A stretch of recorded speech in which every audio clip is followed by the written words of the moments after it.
नमस्कार मु doctor profess पात्र फिजियोथेरापिस्ट। आज आमे जानिबा आंठू गंठी विषय रे और आंठू जंत्रणा विषय रे। आंठू होची शरीर रो गोटे गुरुत्वपूर्ण और बड़ गंठी जहार ऊपर हिप जॉइंट और तळे एंकल जॉइंट अछि।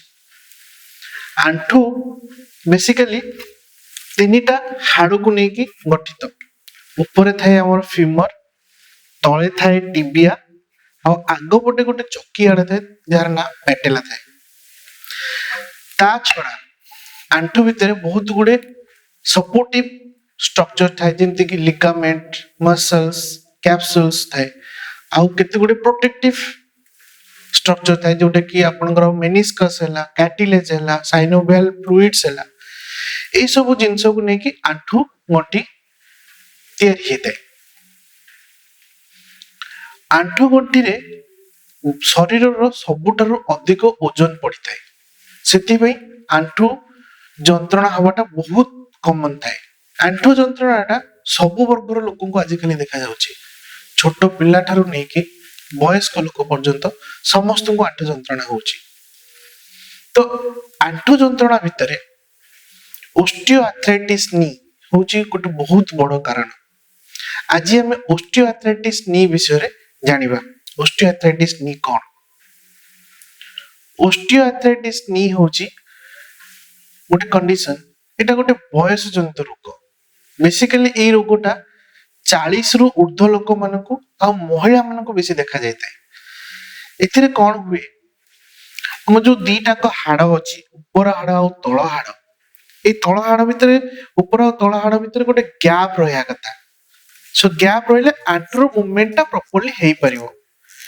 किंतु कोन हुए ना, बहुत गुडे प्रेशर पड़िबा जको आ अनयूजुअल प्रेशर पड़िबा जको ए ऊपर हाड़ तळ भितरे थिबा जो गैपटा सेटा आस्ते आस्ते कमीबा को लागे। कमिले ता भितरे जो प्रोटेक्टिव स्ट्रक्चर उडा थाए सेगुडा भी क्षति होबा पे लागंती। आ ता भितरे जो साइनोवियल फ्लूइड थाए जार काम होची घर्षण शक्ति को कम करिया पे, सेटा भी सरी जाय थाए। तणकरी ऊपर हाड़ तळ हाड़ जेतेबेले पाखापाखि पळै आसंती से माने आंठू आंठू घसी होबा आरंभ होंती आ जंत्रणा आरंभ होई, ताकू कुहा जाय ओस्टियोआर्थराइटिस नी। तो ओस्टियोआर्थराइटिस नी हुए कोन पई? ओस्टियोआर्थराइटिस नी होबार बहुत गुडे कारण थाए। जेमिति कि आपनको बयस बढ़ी जाए, बयस बढ़िया द्वारा आपनकर से जो आंठू भितर जो स्ट्रक्चर उडा थाए सेगुडा भी वीक होबा पे लागंती आ साइनोवियल फ्लूइड भी सुखिया को लागे। एटा गोटे कारण। सबुठु मुख्य कारण होची आपनकर लाइफस्टाइल। आजिकल जो लाइफस्टाइल सेटा पे भी आंठू जंत्रणा बहुत मात्रा रे होची। जेमिति कि आपनकर ओजन बढ़िबा, यदि अत्यधिक ओजन बढ़िला आंठू ऊपर प्रेशर पड़िबो आ आंठू जंत्रणा हबो।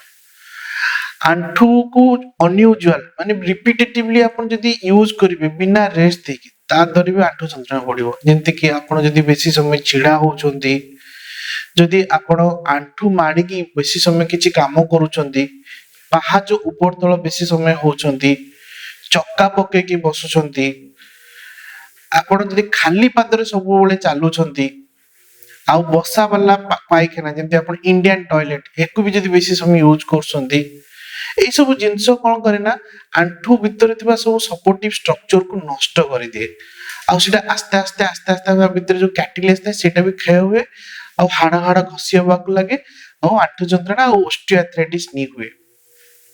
ए सब होची आंठू जंत्रणार कारण, ओस्टियोआर्थराइटिस नी रो कारण। ओस्टियोआर्थराइटिस नी रो बेसिकली चारोटी स्टेजेस थाए। स्टेज 1, स्टेज 2, स्टेज 3 और स्टेज 4। ए सब स्टेजेस विषय कोन हमें टिके जानि दबा। प्रथम होची स्टेज 1। ए स्टेजेस रे कोन हुए ना, आंठू जंत्रणा प्रथम स्टेज। ए स्टेज रे पेशेंट मानको को बेसी जंत्रणा हुएनी, किंतु जेतेबेले से माने बेसी चालो बुलो करंती, काम करंती, बेसी समय जे लॉन्ग ड्यूरेशन पर्यंत छिड़ा होंदिया किछि करंती, से माने रेस्ट नेला पर से मानकर गोड़ सब स्टिफ हे जाय आ मझरे मझरे जंत्रणा हुए। आ गोटे जिंस होची से मानकर सकाळ मॉर्निंग स्टिफनेस भी हुए। सेही समय पेशेंट माने एते जानि पारंतिन, ताको अणदेखा करि चलंती। एटा होची स्टेज 1। आ सेही समय जदि हमें ताकर एक्सरे भी करबा, ए आंटू हाड़ हाड़ भीतर जो गैप था सेटा एते कमी न थाए तो सेटा स्टेज 1 टा एते जणा पड़ेनी एक्सरे रे किंतु पेशेंट मानकर आंटू जंत्रणा से समय आरंभ हो जाए तापर कोन होय ना स्टेज 2 रे आस्ते आस्ते जंत्रणा हवा आरंभ हबो जे कोनोसी काम कले आपनकर आंठु भीतर जंत्रणाटा आरंभ हो आ सेही समय जदि आमे एक्सरे करबा एक्सरे रे मिनिमल गैप कमिथिबो पूरा गैप भी कमिथिबो मिनिमम गैप कमिथिबो आ छोट छोट स्पाइक भी से स्टेज रे के लोकंकर देखा जाए आ सेते बेले कोन होय ना ओटे आंटू फुली जाए गोटे एक्यूट स्टेज रे थाए एक्यूट ऑस्टियोआर्थराइटिस स्टेजेस थाए जोतिर की साइनोवियल इन्फ्लेमेशन के आंटू फुलिबा आरंभ होइताए तो सही समय रे भी मॉर्निंग स्टिफनेस भी देखा जाए आउ पेशेंट मानू को काम कला बेले अल्प अल्प जंत्रणा हुए एटा होची स्टेज 2 रो लक्षण आउ स्टेज 3 ता बेसिकली जेतेबेले हुए सेतेबेले पेशेंट माने निजुको अवेयर करिया स्टार्ट करंती सेतेबेले कोन हुए ना पेशेंट मानू को जे कोनोसी काम कले भी पेन हुए छिड़ा हले पेन हबो चालिले पेन हबो काम कले पेन हबो सीढ़ी ऊपर चढ़ी परिबे थक्का लागिवो गोड़ हाथ स्टिफ लागिवो आ स्टेज रे जदि हमें एक्सरे करबा एक्सरे भीतर पूरा गैप कमी जाइतो माने हाड़ हाड़ घसियबा भी हमें हाड़ जो दीटा हाड़ भीतर जो गैप थो सेटा भी कमी जाइतिबो आपनकर जो मेनिस्कस अछि से मेनिस्कस उडा भी इंजरी हो जाइतिबो आउ गोटे सबुठ बड़ जिनस है आपनकर जो हाड़ घसी होला पर जो स्पाइक थाए ताको हम ओस्टियोफाइट्स बोली कहू से ओस्टियोफाइट्स उडा भी देखा जाइतो एटा होचे स्टेज 3 रो लक्षण तापर लास्ट स्टेज होचे फोर्थ स्टेज जोटा कि ओस्टियोआर्थराइटिस रो सबुठ लास्ट स्टेज से स्टेजेस रे कोन होय ना आपनकर हाड़ पूरा हाड़ घसी होबा देखा जिवो एक्सरे रे पेशेंट आउ चलीबा कंडीशन में नथिबे सेते बेले से कहार भरोसा रे चलिया पे चेष्टा करथिबे टिके चलीबे तापर बसी पड़थिबे सेते बेले कोन होय ना आंठू बंका हे जैताय बंका माने धनु बळिया बंका जैताय ताको हमें जेनु भारम बेली कहताउ तो एई सब स्टेजेस एई जो फोर्थ स्टेज रे कोन होय ना पेशेंट माने आउ बिल्कुल भी चली पारंदिनी सेतेबेले से बेड रिडन हेकी रहितांते ए होचे स्टेज 4 रो लक्षण वर्तमान हम डिस्कशन करबा आंठू ऑस्टियोआर्थराइटिस नीरो ट्रीटमेंट विषय रे हमें ट्रीटमेंट को जीवा पूर्व प्रथमे तार प्रिवेंशन जानिबा दरकार आपन को एटा प्रथमे बुझी नवा दरकार जे ऑस्टियोआर्थराइटिस होचे गोटे फिजियोलॉजिकल कंडीशन आउ एटा गोटे थर आरंभ हैला माने ये केबे भलो हुएनी किंतु एटा को हमें मेंटेन करके रखिले ए जो स्टेजेस गुडा को हम बुझेली से स्टेजेस को अपन जीवेनी तो आपको अपन प्रिवेंट केमिति करिवे आपन को जो फैक्टर आपन को ऑस्टियोआर्थराइटिस करोची ताठो अपन दूरे रहतु जेमिति कि अपन लाइफस्टाइल को मॉडिफाइड करंतु ओजन को कम करंतु बेसी समय छिड़ा होंतु नाही जदि आपण 15 मिनिट छिड़ा होछंती ताल टिके बसी पड़न तापर जे काम करंतु आंठू चक्का पके के केबे बसंतुनी आंठू माडी की कोनोसी जिंस करंतु नाही सीढ़ी ऊपर तळ हवा टिके कम करंतु घरे कमोट लैट्रिन व्यवहार करंतु खाली पादर केबे चलंतु नाही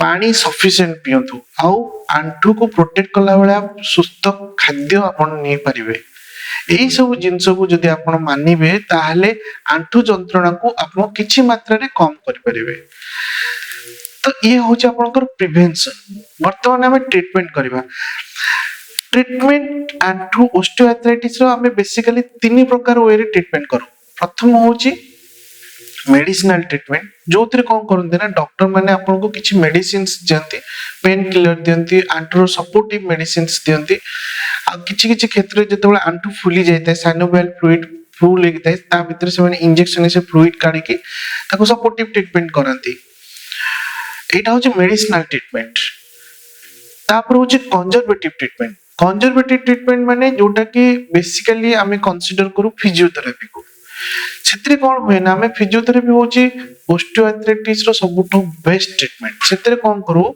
हमें गोटे प्रोटोकॉल फॉलो करू नीरो हमें मेशिनरी ट्रीटमेंट करके आंठूर जंत्रणा को कम करू आ केते गुडे प्रोटोकॉल हिसाब रे हमें आपन को एक्सरसाइज कहू जो एक्सरसाइज रे आपण आंठू रो जो सराउंडिंग मसल गुड़ा वीक हो जाता है, आंठू जंत्रणा जो हुए, जो घसी हुए, से गुड़ा को हमें अवॉइड करने चेष्टा करूँ। आ आंठू रो सराउंडिंग मसल को स्ट्रेंथनिंग करके आपण को जो स्टेजेस थाए से स्टेजेस रे ही हमें सेठी अटकई देता। तो आपण को आंठू को फिजियोथेरापी माध्यम रे हमें एई टाइप रो सुस्थ रखि पारू।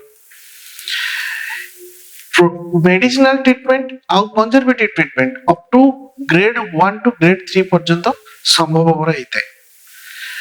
किंतु जिते बड़े आपण आंठू स्टेज 4 को आसे सेते बड़े हमर थर्ड ऑप्शन जोटा कि सर्जरी तार रिक्वायरमेंट होता है। सर्जरी रे नी रिप्लेसमेंट करा जाय कि आंठू को ठीक करा जाए। किंतु कई पेशेंट विदाउट सर्जरी रे फिजियोथेरापी माध्यम रे आउ ब्रेस माध्यम रे मध्य स्टेज 4 को भी मैनेज कर पाउछंती। किंतु मोर कहवा कथा आपण को स्टेज 4 को न आसीबा पई ता पूर्व जदि आपण प्रिवेंशन नहीं परिबे आ प्रॉपर ट्रीटमेंट कर परिबे ताहले आंठू जंत्रणा रु निजको दूर रे रख परिबे। एटा थिला ऑस्टियोआर्थराइटिस नी रो किछिटा टिप्पणी, बहुत हुए एटा आपण को पई काम रे दबो। आर नेक्स्ट वीडियो रे आंठू जंत्रणा रे ऑस्टियोआर्थराइटिस नी रे कोन कोन एक्सरसाइज करा जिवो मु आपण को सेटा प्रैक्टिकल करके देखेबी। जदि मोर ए वीडियोटी आपण को भलो लागुची मोर चैनल को सब्सक्राइब करंतु आ ए वीडियोटी के लाइक करंतु।